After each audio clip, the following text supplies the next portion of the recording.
fools. Hey there, fools. Mizzah Tee here, and I'm about to tee off. This is a video or a discussion I've been, that's kind of long in the making. I talked about talking about journalism and where it is and what it's become for a while now. I said I was going to make a video on this a while ago. I've done that with a lot of videos, so bear with me. I'm a busy guy, and I'm going to try to keep this as short as I can because I realized recently I've had a couple of really long videos, 20 minutes plus. So if I go long in this, it's only because I'm trying to give some reference, some background, and it definitely will need this. So I've talked about it before, but I'm going to go over it again just for those who haven't heard that when I went to college, I minored in mass communications and majored in journalism. That's because I to become a news journalist, and that's what I was going to do because my first love before video games, before filmmaking, was writing. I love writing short stories in elementary school, and it grew on to other things. Finishing up a book right now that's been 10 years in the making. But I went on to I dabbled in the high school newspaper. I just kind of hung around those guys.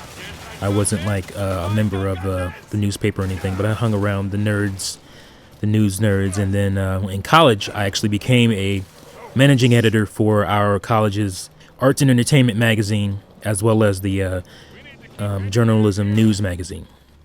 So I wrote for both. I was an editor for both. And I wanted to go into journalism as my career. And this is around 2004, 2005. Print media was basically dying at this point, and there were a lot of guys in the industry basically doing everything they could to stay relevant. So you had a lot of sensationalizing of headlines, and that had always been the case, but that mostly was relegated to the gossip magazines and National Enquirer and stuff like that. Most of the print media at that point had been pretty on point, pretty standardized, just giving you the news, no real spin. But when the internet really blew up and you had a lot of online sites and you had bloggers really breaking out at that point, news media got scared. They started doing things that they didn't do before to keep relevance, to keep attention. And that is where we are right now. But it's different because now the online guys are doing the same thing. So if the online guys and the print media guys are doing the same thing, for the most part, you have a cesspool of media. And that's what I wanted to talk about. And I was the only one that saw that writing on the wall as a journalist, or as a aspiring journalist in school at the time. A lot of guys a lot of other guys also had that, and some of those guys went into video games because that was a pretty viable market still. So you have a lot of guys today even that are quote unquote video game journalists that don't really care or don't really have a real background in video games. They weren't gamers. They went into it because it was a viable transition as journalists, to actually make a decent living. Because, like I said, print media was dying. So you have a lot of guys in gaming journalism right now who don't really care or aren't really invested in the culture of video games and none of that. And that, translates to bad reviews, rush reviews, and just whoring basically for exclusive access to a lot of these game developers and companies and publishers, and they have no stake, really. They have no personal stake in their writing or their journalism and the culture of video games. So those are the types of people that will pretty much do whatever they can to make a living and make a good one, and a lot of them do. So that is where we are, and this is about gaming media specifically, because obviously I'm a gaming channel, but I'm talking about all the media. All the media is a cesspool at this point, for the most part, and we're just basically screwed if we don't give in to their BS. And that's what this video is about: not giving in to the BS, being smarter in our consumption of media, being more measured in our reaction to media, doing our own research and not just taking a headline. People just go run with headlines now, which is the worst thing you do. But taking headlines, or even taking the article that somebody wrote, or changing the context or taking it out of context. We have to be more measured. We have to be more researched as individuals, as consumers, so we don't, continue to be screwed and misinformed and all this stuff. So, like I said, my background is in journalism, mass communications. I switched it over to film because my first love was writing, and I just wanted to tell stories, and film is visual storytelling. So it just made a lot of sense as a person to have a background in writing to move into filmmaking, and that's what I did. So I feel like I have a unique perspective on this whole situation, this whole thing. And the cool thing about YouTube, we didn't see it in film school at the time because we had instructors that were biased against YouTube. They thought it was a terrible medium, and it had issues in the earlier days that visually, a lot of my film instructors were all about pretty images, and YouTube was kind of, the resolution wasn't great, the uploads and all that stuff weren't that great, and they didn't see it for what it could have become and what it is today. So they kind of pushed us away from it. So where I should have started on YouTube, 2007 or so, I didn't start until a few years after I graduated, even like paying that much attention to it. So I wish I had started earlier. Maybe things would be different, but YouTube was supposed to be the people's voice, and it started out that way. You had YouTubers reviewing things and doing really cool videos. You still do. I'm not saying that not. And I'm not saying that, all of journalism is a cesspool. That's a little bit hyperbolic, which is a kind of ironic, being what I'm talking about here. But while I feel like there is a majority of people who have integrity, who want to give you unbiased news and want to give you the truth, there's a large enough minority of journalists and journalism industry folks who don't care about that, who only want to make the profit, and who don't care about manipulating you. They want to stay relevant, and they want to stay in business and make money. And it's hard for me to argue with anybody who wants to make money, but I feel like I feel like the risk and what the outcome of that venture means for the rest of us, it's not good.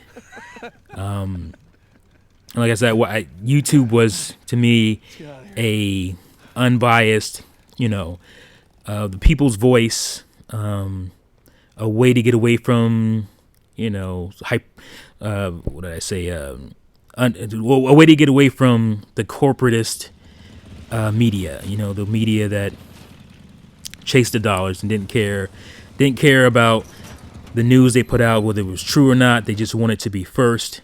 And I'm going to end this video with the quote, a video basically that Dr. Feelgood shared on Google Plus from Denzel Washington talking about the media, because it's the best way to wrap it up and sum it up. So there, but so now you had guys who were creative, and who just gave their point of view. Basically, video bloggers or vloggers they call them now, that you started to trust and you listened to and all that stuff. But those guys also started seeing dollars.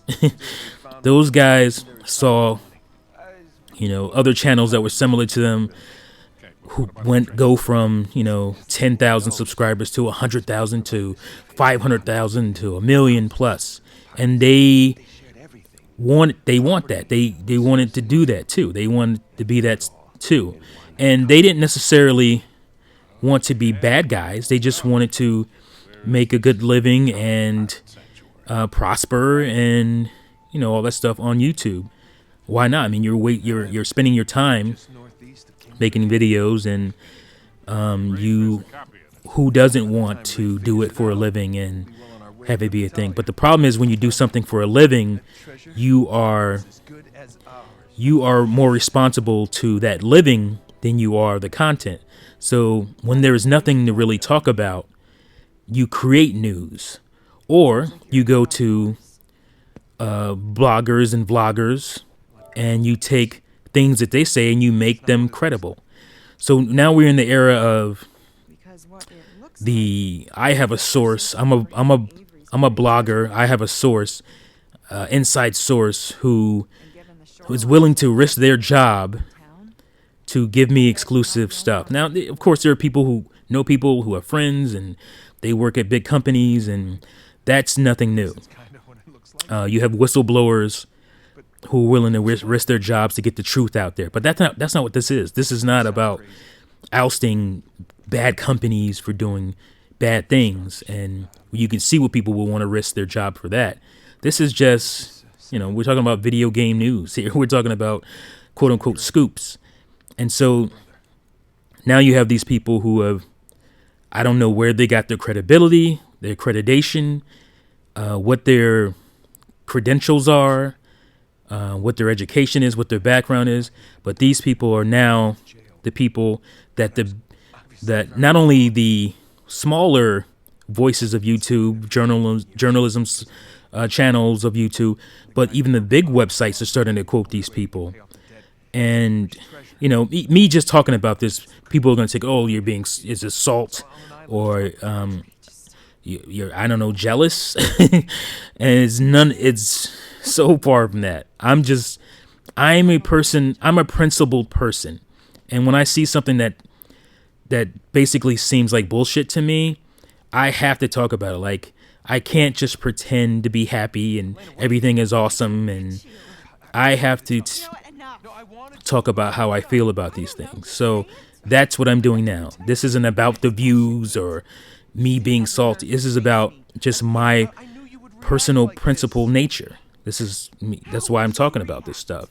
So these people have become credible, and then you have these guys that you trusted and you still trust, and for good reason for some, who quote these people daily, weekly, and they'll like I said, because there isn't a lot of, especially on the Nintendo side, there isn't a lot of news there. So, and you have a new console coming pretty soon, and you have a reveal coming pretty soon, and so it's just gonna ramp up, and so you have a lot of these people gaining credibility because people who should be more credible are making these people credible because apparently they have news and scoops that these big journalism websites can't get for some odd reason.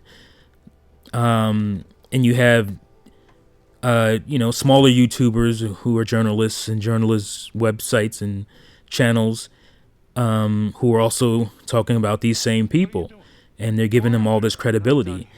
And that is fine, especially if these people have been right about a lot of things. But you can't ignore, at the same time, you can't ignore them being wrong about a lot of things. And if you present that with your information and you say, well, this percentage of time they've been right, this is what they've been right about, this is what they've been wrong about, and here is what they're talking about now, and then present their rumor or their leak or whatever, that's fine. But what you can't do is you can't come onto your website or you can't come onto your YouTube channel and say, all right, guys, this, here's news. This is news. This rumor from this person who's been right about this and wrong about that and right about this and wrong about that. I'm presenting this to you from this person, and this is a rumor, so take it with, a grain of salt or whatever. And you can't just say that and then absolve yourself from any responsibility, because you are the person presenting it to your subscribers. You're the person presenting it to your viewers, your readers, or whatever, your venue is. And you can't just absolve yourself by saying, here's some news, it's rumors, so take it with a grain of salt, and make the reader, the viewer, completely responsible themselves. Because when you reference a person multiple times, when you're presenting news or you want to present news to your viewers, if you reference a person, you are giving them credibility just by referencing them. Just because you said that this is a rumor doesn't absolve you of your journalistic responsibility. So this is what I'm talking about. There has to be responsibility in the viewer and the subscriber and the viewer, the watcher, the reader.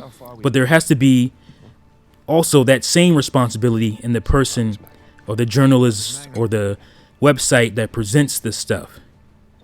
You are not absolved from your responsibility, regardless if you say it's a rumor or not. You have to take some responsibility as a journalist. There's the Hippocratic Oath for physicians, and for journalists, it's the Journalist Creed and Code of Ethics. If you're a journalist, you know what this is.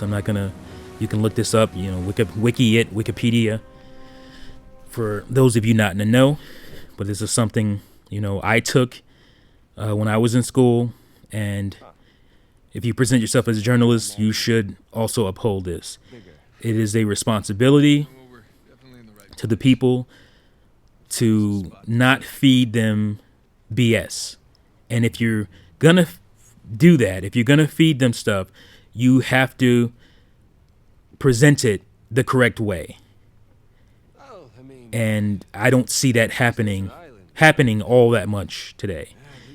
Now, what I do see, sadly, I see in the comment sections of these channels and at the end of an article or whatever, I'm seeing the viewer saying, similar things to what I'm saying right now to the presenter, the website or the channel, and they're getting into arguments about it. And they're saying, well, I told you, I'm saying it's a rumor. And your last 5 articles or your last 5 videos are rumors, then you have become a rumor channel, or you have become a rumor website. And you can't get upset with the people who didn't come to you for that, who became ingratiated with you when you did more journalistic type stuff. You can't get upset with them when they challenge you on your responsibility as a presenter of the news, as a journalist. And that, that's what kind of pushed me over the edge to make this video. I'm seeing that.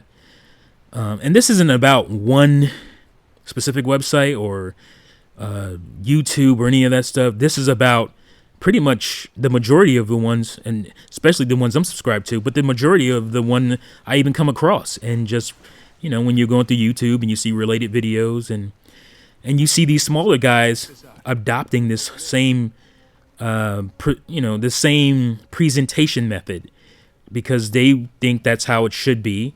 They didn't go to take courses, and they don't understand the Hippocratic Oath. They're just saying, well, this is how these guys are presenting it. Let me present my information this way. And that they're learning the bad way, the wrong way to do journalism. And it's sickening to me. It's this will be the downfall of not only video games and just entertainment. This will be the downfall of society when people just consume garbage, utter garbage on a daily basis. They don't know what's true, what's facts, what's right. They just know what's first. And they go to the person that's first. And they go to these people who haven't vetted people, who haven't researched people, who don't present these people's credentials to you. And we're going to wake up in a society of just fake. And that is my fear, my greatest fear as a former journalist, as a person in entertainment and media. That is my greatest fear, because an ignorant society is a dangerous one that can sheepishly be led into self-destruction. It breeds the death of industry. So, yeah, that's what that's pretty much all I have to say on this. I didn't want this video to be long, but it had to be long. I felt like I'm giving you, good information here. I feel like I'm giving you depth, which you don't get in a lot of videos. So, let me know what you think about my, my rant here today. What do you think? Think I'm on the right track here? I'm sure a lot of you guys are feeling this because I see your comments on my videos when I've touched on the surface of this before. So just, let me know how you're feeling. And you have a responsibility too. You can't just put it on these channels. Don't consume garbage and you won't get sick. So I'm going to leave you with that Denzel video. Thank you guys for watching and listening, and I'll see you fools next time. What do you make of all the fake news? Can it affect you? If you don't read the newspaper, you're uninformed. If you do read it, you're misinformed. So what do you do? That's a great question. What is the long-term effect of too much information? One of the effects is the need to be first, not even to be true anymore. So what a responsibility you all have to tell the truth, not just to be first, but to tell the truth. We live in a society now where it's just first. Who cares? Get it out there. We don't care who it hurts. We don't care who we destroy. We don't care if it's true. Just say it, sell it. Anything you practice, you'll get good at, including BS.